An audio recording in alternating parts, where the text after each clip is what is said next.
let's have a look at what this expression means. You may have seen it in comments on social media, especially here on YouTube.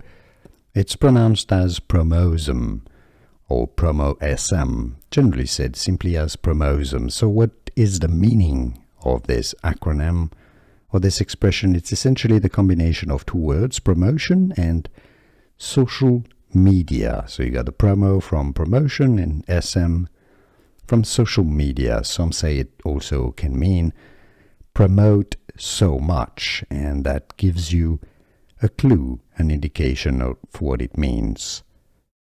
What does PROMOSM or PromoSM mean? Well, it's essentially people tagging and saying self-promotion or promotion and spam. So you have people leaving comments on YouTube videos linking to their own website or their own product or their own video. They're using a bit of a marketing tactic, which is somewhat spammy.